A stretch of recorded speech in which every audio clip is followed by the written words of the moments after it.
நம்ம உடம்புக்கு ரொம்ப ரொம்ப ஹெல்த்தியான உளுந்தங்களி எப்படி பண்ணுறதுன்னு பார்க்கலாம். அதுக்கு 3 கப்பு தொளி உளுந்து, கருப்பு உளுந்து எடுத்திருக்கேன்.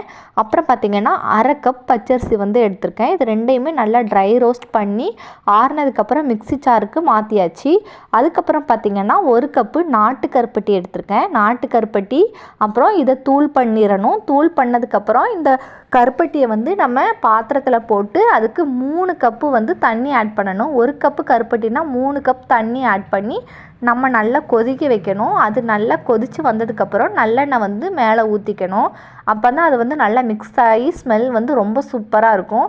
அப்புறம் நம்ம ரெடி பண்ணி வச்சுருக்கிற உளுந்து பச்சரிசி பவுடரை வந்து கொஞ்சம் கொஞ்சமாக தட்டி அடுப்பை ஆஃப் பண்ணிவிட்டு இந்த மாதிரி நல்லா கிண்டணும். அதுக்கப்புறம் அடுப்பை ஆன் பண்ணிவிட்டு ஸ்லோ சிம்மில் வச்சுட்டு ஒவ்வொரு தடவையும் நம்ம பெரட்டும் போது நல்லெண்ணெய் ஊற்றி நல்லா பெரட்டி எடுத்தால் இந்த மாதிரி சுவையான ஹெல்த்தியான உளுந்தங்களி ரெடி. பிடிச்சிருந்தா லைக் பண்ணுங்கள்.